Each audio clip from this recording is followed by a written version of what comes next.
We had several other people in the country, even among the Jews, the Zionists particularly, who were against anything that was to be done if they couldn't have the whole of Palestine and everything handed to them on a silver plate so they wouldn't have to do anything. No American president will let Israel go down the tube. Jerusalem will be the capital of Israel, and I have said that before, and I will say it again. The United States recognizes Israel's absolute right to defend itself.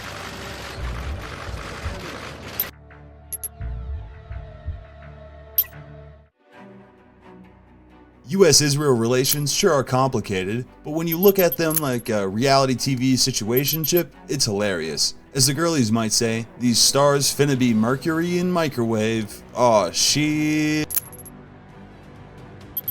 Now, every relationship has those early awkward moments, like in 1954 with the Lavon Affair. Israel hired some spies to destroy American and British-owned property in Egypt, hoping to blame it on the Muslim Brotherhood so the US would stay in the region longer. Then there was the rough patch in 1967. During the Six-Day War, Israel accidentally attacked the USS Liberty with fighter jets and torpedo boats for 2 hours. Oopsie-daisied 34 American soldiers and wounded 171 more. An honest mistake, though, we've all been there. There was this message that the Navy was preparing to retaliate against Egypt for the attack on the Liberty. They thought that it was the Egyptians who attacked it. A few minutes later, Tony Hart passed a Pentagon message through to the Navy. Recall the aircraft. The Defense Secretary himself came on the line. Nuclear-armed planes had been on their way to Cairo. A nuclear strike had been minutes away and had only just been averted. But it seems McNamara was also unwilling to send aircraft directly to help the Liberty. The fleet commander asked for permission to send a rescue flight of conventionally armed aircraft. The admiral was talking to McNamara and asking for permission to relaunch the ready aircraft, relaunch any aircraft.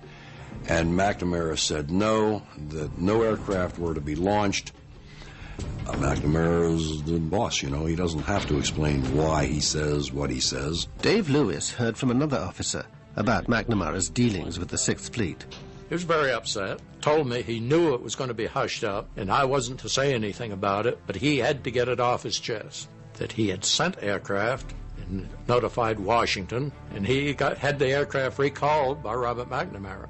He said he reconfigured a flight of aircraft with aircraft incapable of carrying nuclear weaponry and relaunched it. He again notified Washington. Again, Robert McNamara ordered the aircraft recalled. He challenged the order, and Lyndon Johnson came on. Said he didn't give a damn if the ship sunk. He would not embarrass his allies. Robert McNamara has never fully discussed his role in the Liberty controversy. You recalled planes sent to rescue the Liberty. I'm absolutely certain that's false.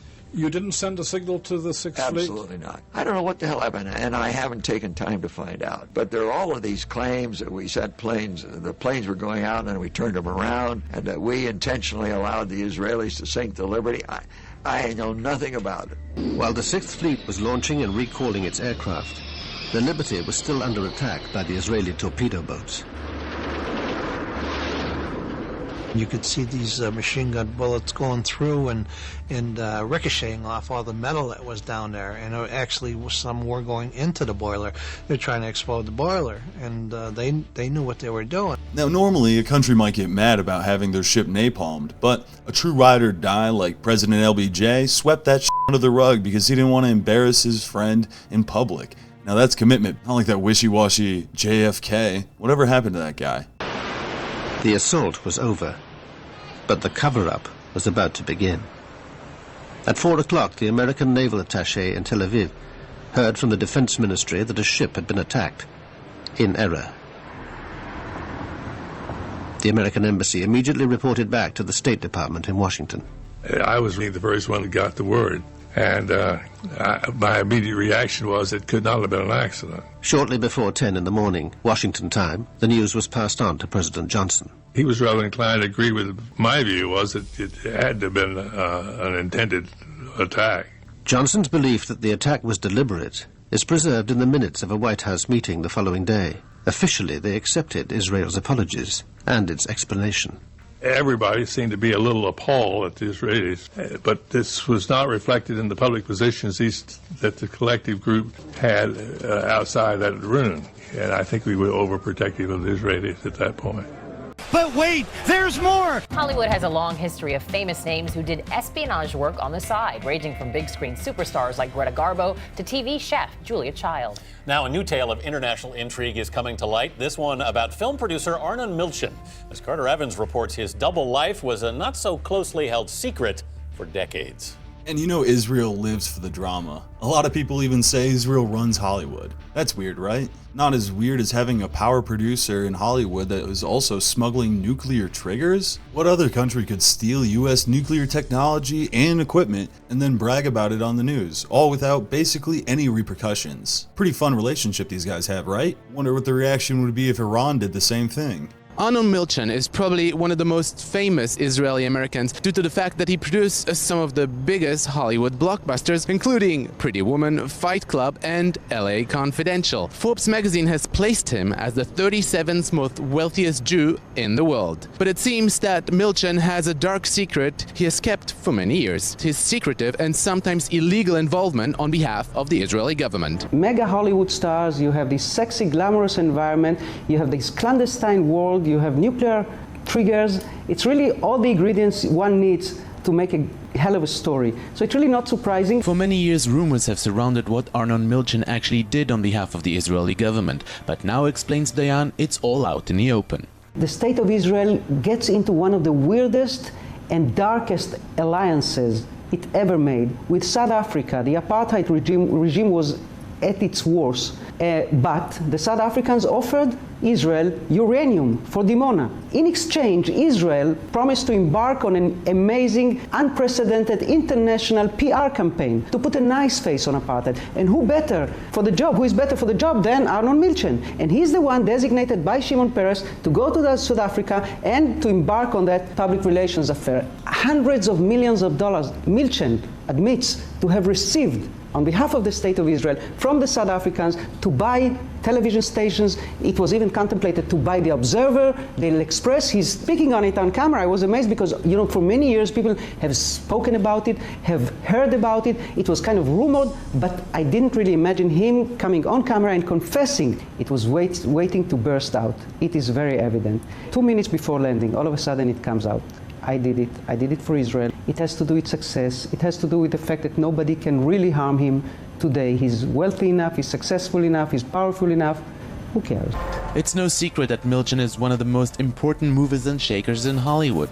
However, being there with him when it happens is very overwhelming, says Dayan. The guy arranged for us to meet David Fincher, Ben Affleck, Warren Beatty, Jennifer McConnelly, Russell Crowe, Robert De Niro, you name it. Some of them, by the way, surprise us and him in terms of what they say. And yes, it's evident that many of them either heard or knew or saw something. And when one of the shipments of nuclear triggers for Israel went wrong. This was the time in which he was filming Once Upon a Time in America. And De Niro sits with us in his upstate New York mansion, and he says, I heard something about these little triggers of nuclear something, but I didn't ask him much about it. He knew that Milchan is undergoing really the biggest drama of his life. The guy that really puts it in place is Tom Rothman, the ex-chairman of Fox. And I asked him, didn't it ever raise an eyebrow in this town in terms of dual loyalty?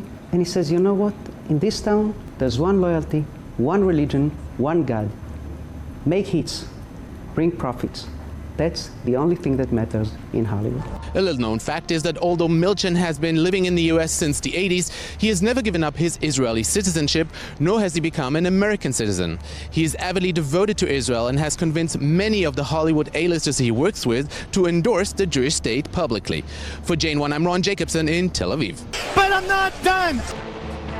Now a new Israeli TV show is The Ambassador, 14 Israelis. There's also the mid-2000s Israeli TV show called The Ambassador, where contestants compete in challenges like defend a bombing to hostile college students. It was even judged by former intelligence chiefs. If you didn't gaslight the populace enough, you got eliminated.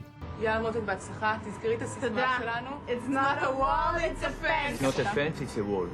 Okay, that's how I'm going to win the competition. But also, speaking of nuclear stuff like the triggers, you know how girlfriends sometimes steal hoodies and never give them back? Israel does that too, but instead of a hoodie, it's hundreds of pounds of weapons-grade enriched uranium. In the 1960s, at a nuclear plant in Apollo, Pennsylvania, huge amounts of highly enriched uranium just vanished. The incident is known as the Apollo Affair, and intelligence agencies are pretty certain that the enriched uranium fuel went straight to Israel's nuclear program. Recalling one night working overtime in the spring of 1965, the interviewee related that when he entered the loading dock area on this particular evening, he noticed a flatbed truck backed up to the loading dock with some strange equipment on it. He advised he then noticed the NUMEC owner, Dr. Zalman Shapiro, pacing around the loading dock while shipping and receiving foreman and NUMEC truck driver were loading stove pipes that normally are used to store high-enriched uranium products, which he defined as 95% uranium. The interviewee stated he observed another man lay his clipboard down on the empty drum located on the dock, whereupon he proceeded to read the information contained on the shipping order. He said he noticed that the destination for the equipment on the truck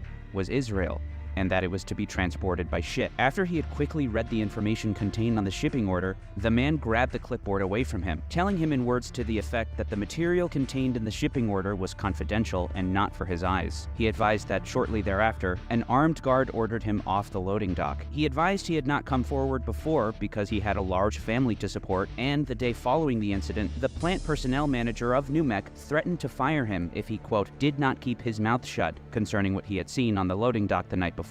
Dr. Zalman Mordecai Shapiro, that man pacing around the loading dock, had at one time been a chemist with the Atomic Energy Commission, and in 1957, he became a founder of NUMEC. He was also the subject of 51 FBI reports, 41 of which were classified secret. And in November of 1968, the FBI began physical surveillance and wiretapping of Shapiro, stating, "We are investigating Shapiro to determine extent of his relations with Israeli government." What worried the FBI were Shapiro's connections. Subject has been in contact on 2 occasions with Dr. Avraham Hermoni, scientific counselor, Israeli Embassy, Washington, D.C., and Israeli intelligence agent. Source has also disclosed contacts with a senior official of Israeli military intelligence, individuals associated with Israeli Atomic Energy Commission, and member of Israeli Internal Security Service. His loyalties as well were of concern. He is considering settling permanently in that country and, if necessary, would fight for Israel. FBI describes an awkward predicament. Subject and others involved in instant case, in addition to holding top positions in their respective fields, are very active and highly regarded in various Jewish organizations which exert some influence in this country, referring specifically to America's powerful Israel lobby. His affinity for Israel as well as his lobbying for the country were no secret, and he was quite open about it, stating in a 1984 oral history, "I am working for the ZOA, and I'm a national officer. I'm a vice president. I work for the Federation. I'm also an officer of the American Technion Society. I'm a director of Hillel. I work for the ADL, and I work for..." In other words, you work in every facet of the community? Sounds like. When asked how stolen uranium could conceivably be transported out of the United States, Duckett responded he had no first-hand knowledge of the topic, followed by redactions of the remainder of his 3-page-long response. Investigations of Dr. Zalman Mordecai Shapiro focused attention on his ties to Israeli intelligence from the beginning. A 1978 report from the General Accounting Office concluded that federal agencies failed to investigate the NUMEC affair. We believe a timely, concerted effort on the part of these 3 agencies would have greatly aided and possibly solved the NUMEC diversion questions if they desired to do so. Israel seems obsessed with bodies, like literally. Did you know that Israel has the largest skin bank in the world even though their donation rates are super low? In the 90s, the head of their forensic institute admitted that they harvested skin, corneas, and heart valves from Palestinians and foreign workers without families' consent. Gives real Silence of the Lambs vibes. אור יש לו 170 מטר מרובע. זה נחשב בנק גדול ביחס לעולם? זה הכי גדול בעולם. הכי גדול בעולם? כן. מה אחוז התרומות ביחס לאנשים בישראל? כלומר, איזה אחוז... למה צריך? כי זו שאלה מאוד מוזרה. אני לא יכולה להגיד לך, הוא כל כך קטן. אז שאלה לא מוזרה, תשובה מוזרה. תשובה מוזרה. לא, התשובה לא מוזרה. משום שלא תורמים כמעט. היה ידוע שחוץ מכל התפקידים שיש למכון, אז המכון הוא גם מספק איברים לבנק האור של מדינת ישראל, שהוא בעצם היה בנק האור של צה"ל, אבל מחיילים לא לקחו. לא נוגעים, משאירים שלם את החייל, מאוד חשוב, אבל לוקחים מאחרים. ממי? אז עכשיו השאלה מי, ואתם תדמיינו ממי לוקחים. בתקופות מסוימות לקחו מפלסטינאים, ואחר כך זה היה עולים חדשים, עובדים זרים. נלקחו רקמות איברים מגופות שעברו נתיחה, וזה לא היה משנה אם מדובר בתושבי ישראל או עובדים זרים או פלסטינאים. לרוב חללי צה"ל לא בוצעו נתיחות, מכיוון שלא נתבקשו לבצע נתיחות. ברגע שלא מבצעים נתיחה, לא נלקחות רקמות ועוד. You founded Carbine in 2014. Can you tell us a little bit about what Carbine is and how it functions today? I founded Carbine in 2014, as you said. The main reason was to help emergency services around the world to get the information they need in case of emergency. All you need to do is to dial 911, 999, depends where you are around the world, or use our different variety of applications. And by tapping one tap, we immediately delivering all your information, including video streaming, encrypted peer-to-peer, your exact location, all your personal information that you gave us, and some of your medical information. And also we are giving you the ability to chat with the dispatcher in case you cannot speak. As if any of that wasn't bad enough, Carbine, an Israeli tech company, has embedded itself into the emergency response systems in the United States and many other countries. What's really concerning is it was bankrolled by Jeff Epstein. Yeah, that exact Jeff Epstein, and Peter Thiel, who's never done anything wrong or objectionable ever. And these are all just red flags that you should ignore and stop looking into things. You have a tinfoil hat on right now. I can tell. The current call handling system, we are replacing the call handling systems. And where have you replaced them to date already? So we have systems basically all over the world, from Asia to Europe, in Latin America. We also signed our first deal in the United States, and also we have, of course, all over Israel, so it's expanding. Walk me through how it works. So basically, with our smart technologies, according to some regulation in specific countries, we are asking you for consent to open your camera location and to share it with the call-taking systems. We have smart technologies that can locate you even in the indoor space within 1 meter accuracy. Now, you think it might be a good idea to set boundaries with Israel and tell them, hey, you can't steal my hoodie. Well, JFK even tried to search their closet to see if the hoodie was there when he tried to demand inspections of the nuclear facility in Dimona in the early 60s. Kennedy viewed nuclear proliferation as a primary global threat and issued a stern ultimatum to the then Prime Minister David Ben-Gurion in June 1963, demanding regular, intrusive inspections of the site to ensure that it is not being used for weapons development. Now, honesty might be the best policy for you and I, but not if you're the Israeli government. In response, the Israeli government engaged in an elaborate theatrical deception, constructing fake walls and staged control rooms to mislead American inspectors about the underground reprocessing plant, while Ben-Gurion abruptly resigned to stall for time as the project neared completion. Then we obviously all know what happens to JFK in November 1963, after which President Lyndon B. Johnson adopted a significantly more lenient approach toward Israel's nuclear ambitions. With JFK out of the way and pressure effectively removed from Washington, the Dimona reactor went critical just 1 month after Kennedy's death, allowing Israel to assemble its first nuclear devices in the late 1960s.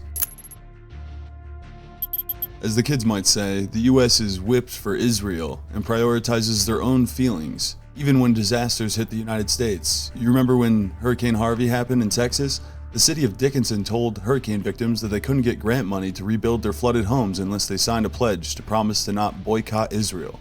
Now imagine your house is underwater, you've lost everything. The government is like, I can help you, but first, do you condemn Hamas? New tonight, a little-known state requirement to get Harvey relief money is raising eyebrows, and the city of Dickinson is facing criticism because of it. Josh Yateman joins us now to explain. Josh? Len, it all has to do with this. It's House Bill 89, just signed into law this summer. It basically says if anyone wants to do business with the state of Texas, you cannot boycott the nation of Israel. That's because Texas is Israel's biggest trade partner in the U.S. Tonight, the ACLU says the law is unconstitutional, and the city of Dickinson is all caught in the middle. We had to include that verbiage in that statute that was required in that statute. It's wording now included in the Hurricane Harvey repair grant application from the city of Dickinson. We're just the messenger. Don't crucify us. We're just following state law. The American Civil Liberties Union said that Galveston, San Antonio, and Austin have all implemented this law, but Dickinson believes it's the first community to be spotlighted. This law requires any state contractor, including disaster relief recipients, to certify that they are not participating in the boycott of Israel. The US has Venmo'd Israel an inflation-adjusted $317.9 billion since 1948. Funny enough, I thought Venmo was a Jewish dating app for the longest time. But what does the US get in return? They get the glory of having their politicians owned by AIPAC, of course. 98% of the candidates AIPAC-backed won their races. But let's not be too cynical. I'm sure AIPAC's just helping those politicians live their dreams. Nothing shady going on. There's not a rebrand of a different lobby group that never registered as a foreign agent. There's nothing here to look into. These guys are just good at their job.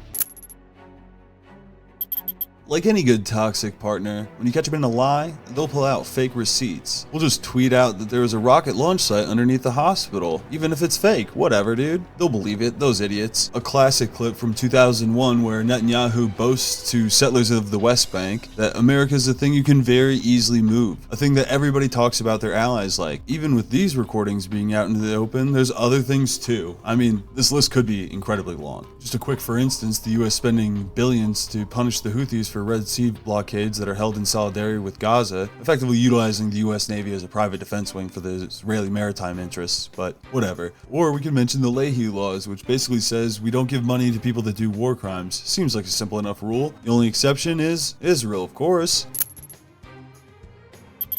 But the most toxic part? Israel has a nuclear strategy called the Samson option. Basically, if Israel faces defeat, they threaten to launch their nukes and take down the whole world with them. This is the geopolitical equivalent of kicking and screaming, saying, if I can't be happy, no one can. Jeez, Israel, so dramatic. Israel operates a strategy known as the Samson option, a policy in which any threat to Israel will be responded to with massive nuclear retaliation. Samson is the biblical figure who destroyed a Philistine temple, killing himself and thousands of Philistine enemies. An Israeli official is quoted in Seymour Hersh's book as declaring, "We can still remember the smell of Auschwitz and Treblinka. Next time, we'll take all of you with us." General Moshe Dayan, a leading promoter of Israel's nuclear program, stated, "Israel must be like a mad dog, too dangerous to bother." Martin van Crefeld, a professor of military history at the Hebrew University in Jerusalem, said, "Most European capitals are targets for our Air Force. We have the capability to take the world down with us, and I can assure you that that will happen before Israel goes under." Then there's Project Nimbus, where Google and Amazon negotiated a major cloud computing deal with the Israeli government. But there was an unusual demand, an agreement to use a secret code as a part of an arrangement that would become known as the winking mechanism. Israeli officials wanted the controls to counter a series of anticipated threats, fearing that Google or Amazon might bow to employee or shareholder pressures to withdraw Israel's access to its product and services if linked to human rights abuses. The terms of the Nimbus deal are there to prohibit Google and Amazon from making a unilateral action like Microsoft did a while back when they disabled the Israeli military's access to its technologies used to operate an indiscriminate surveillance system monitoring Palestinian phone calls. What a kooky thing they do. Of all the companies to get hard on Israel, I never expected it to be Microsoft. To do that, the tech giants invented what insiders called the winking mechanism. If Google or Amazon were forced by a foreign court to hand over Israeli data, say to US authorities, they'd send Israel a coded payment in Israeli shekels. 1,000 shekels for the US plus one dialing code, 3,900 shekels for Italy plus 39, and so on. If they couldn't even hint which country was involved, the payment was 100,000 shekels. A secret code, a money transfer, a digital wink, and all of this within 24 hours of the data being handed over. On paper, Nimbus was just a cloud service. In practice, it became the backbone of Israel's surveillance and targeting infrastructure, the same digital ecosystem that human rights organizations and a UN inquiry have accused of enabling genocide in Palestine's Gaza. Israeli military officials have bragged that Nimbus's AI and data processing tools gave them significant operational effectiveness during their 2-year assault. Mass surveillance systems powered by these clouds help Israel identify targets and process drone footage at scale. In other words, the same cloud technology that powers e-commerce recommendations and photo backups was also helping the Israeli military decide who lives and who dies in Gaza. While Google and Amazon employees protested internally, warning that their tech was being weaponized, both companies denied wrongdoing, saying Nimbus only served civilian ministries. But leaked memos and testimony from Israeli officials show the military was deeply integrated into the system. Legal experts call the winking mechanism unprecedented and illegal under US law because it effectively bypasses court gag orders. It's a loophole built to keep Israel informed no matter what. At the same time, the clause preventing cutoffs meant that even if Google or Amazon found Israel's use of their tech was facilitating war crimes, they couldn't stop it without breaking the contract and paying heavy penalties. So while other companies like Microsoft pulled services from Tel Aviv after discovering human rights violations, Nimbus locked Google and Amazon in. Israel had preemptively made sure that no pressure built up from company ethics, employee activism, or international law could unplug its digital war machine or interrupt its genocide. Imagine this. A US court orders Amazon to hand over Israeli data related to a war crimes investigation. The order includes a gag rule. Under normal conditions, Amazon stays silent. Under Project Nimbus, Amazon quietly transfers 1,000 shekels to Israel, effectively whispering, "Hey, someone's looking at your files." That's not just a tech workaround. That's government-to-government espionage made legal through clever contracting. Both companies deny any wrongdoing. Amazon says it never circumvents legal confidentiality. Google calls accusations of illegal behavior absurd. And Israel's finance ministry says the reports are baseless. Yet, the leaked documents signed and finalized say otherwise, that Israel demanded and received these powers. It's a contract where company laws regarding control of data ethics were tossed aside to serve one needy client. And we had to save the best for last, the Esther Project. One of the groups that Project Esther identifies, as she refers to it, as a Hamas support organization, HSO. Also, they refer to HSN's Hamas Support Network. If you can talk more about that label. Yeah, so Project Esther focuses on anti-Zionist groups such as Jewish Voice for Peace, but they aim to go much more broader than that. So there's a whole network, according to them, that includes not just those groups, but large nonprofits like the Tides Foundation, George Soros as a mastermind on top of this pyramid that they showed and pitched at to potential donors. Then, of course, there's colleges and universities that are harboring these organizations, members of Congress, senators, the media, really anybody, like I said before, who has criticized Israel or participated in any sort of pro-Palestinian activity.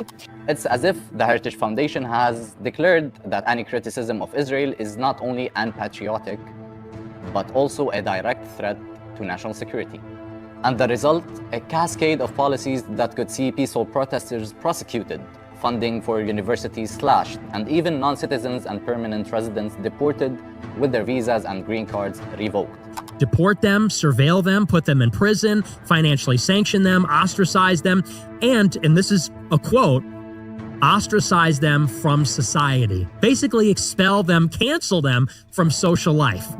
Now that President Trump is in office with a Republican majority in the House and the Senate, with Zionists at HHS, at the Department of Education, at DHS, at the State Department, Zionists in the White House, they're executing that project to a letter, and so that they will implement a pro-Israel curriculum in their Middle East Studies Department. Wow. And there's two purposes for this. It's pretty transparent. One, if the United States is giving Israel billions of dollars to annihilate the civilian population, if the United States is maybe going to war with Iran, where would you expect to see a popular or grassroots protest against that stuff? College campuses. So when you shut down the college campuses, you're clearing the way for the United States to support these wars without any opposition. Billions of dollars in missiles and maybe a ground war, regime change war in Iran.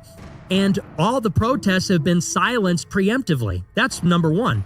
Number two, Harvard, UPenn, Columbia, all these elite schools. The students that graduate from those schools go on to work for the top law firms, the top hedge funds. They work on Wall Street, in the Foreign Service, and the State Department. If the Middle East Studies departments at these schools are teaching that Israel is genociding Palestine, guess who's running the State Department in a generation? People that aren't very sympathetic to Israel. Same thing with Wall Street, same thing with every other elite institution. I mean, these schools are elite-making institutions. So they want to make sure the curriculum is pro-Israel so that the elites are pro-Israel, so that every generation of students that goes into the highest levels of society, they see it exactly one way. So, is it a strategic alliance? Girlies, please. It's codependency with a nuclear arsenal. What's more important is, do you think that Trump and Netanyahu kiss? And what's more important than that is that you have a good day. Thank you for watching. Like, comment, and subscribe, and there will be more videos like this in the future. Bye.